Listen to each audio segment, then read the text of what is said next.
حال که په خاندان کامیابی وي ابو لهب وړوکی سړی و د خاندان په اعتبار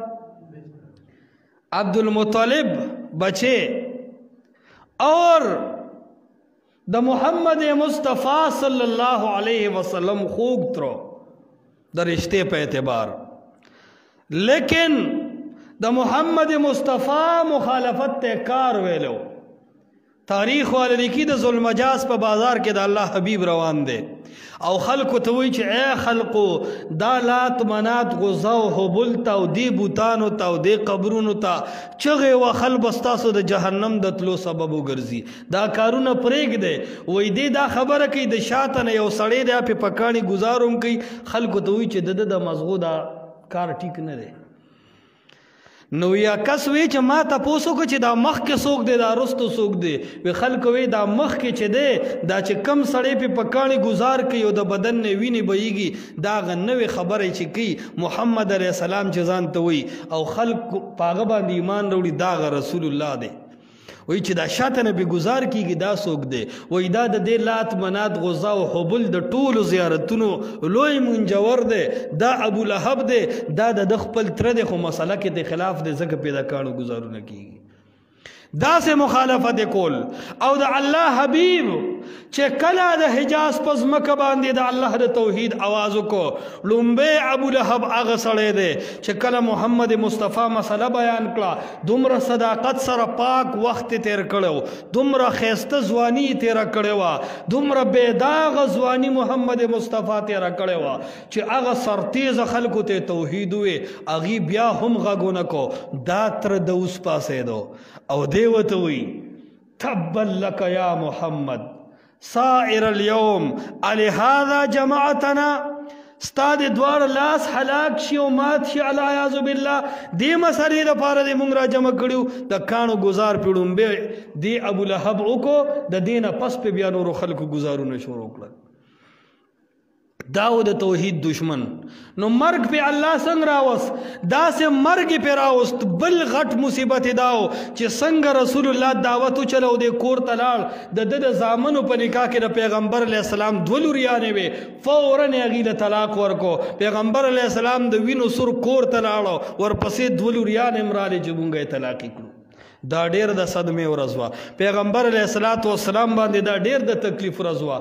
آغا ابو لهب دې چې مرګ پر راغو چیچک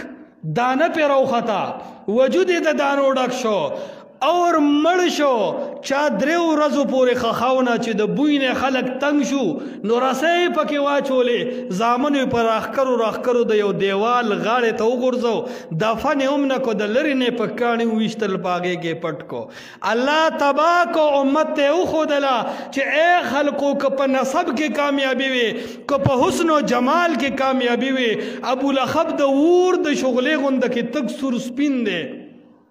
د قریش لوی خاندان لري نومي عبد العزا یې خده چې د عزا غلام د لوی پیر مرید دی لیکن چې د توحید مخې ته ودرېدل دی الله داسې تباہ او برباد کړی دی چې نن په قران کې هر ورځ مونږ لعنت وایو تبت یدا ابي لهب وتب پیغمبر ته د دواړو لاسو د ماتېدو خبره کړې و الله فرمایي دواړه لاس ته د ابو لهب تباشي آغا ابو لهب دی د کم ابو لهب دو بچو چې د پیغمبر علیہ السلام دولیانو ته طلاق ورکو پیغمبر علیہ السلام په جړا شو او د جړا په حالت کې د الله حبیب فرمایل اللهم سلط علیه کلبا من کلابک الله د خپل شرمحانو نه په یو شرمخ مقرر کړ هغه د ابو لهب بچي هغه غر ته خشاک لتلې ده قافله د ورسره ډیر خیال ساتلې شوی ده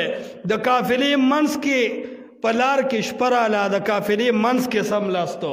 او په دې خبره یریدو چې ما ته ډېره غټه خیره شوې ده محمد مصطفی ما ته خیرې کړي دي زه به غر کېږم د احتیاط د وجې خلکو د قافلې منځ کې وده کو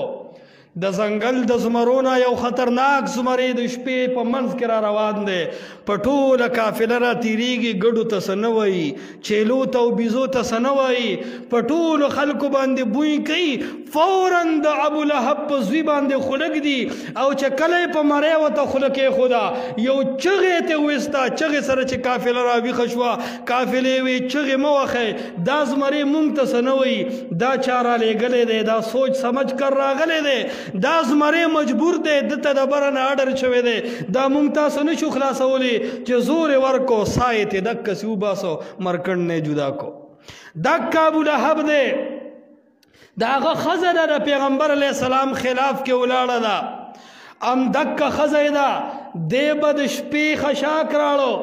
د ورځې به خشاک راړو او د پیغمبر علیه السلام صحابو ته به لارو کې هغه ازغي اچول یو ورځ هم دکه ښځه ده ام جمیله هغې خشاک راړو ځان ته یې راړو هغې په شا لړه د مرۍ نه خفي شوه الله مرداره کړه الله فرمایي وامرأته حمالة الحطب څنګه چې ابولهب تباه دی الله وایي دغسې ښځه هم تباه ده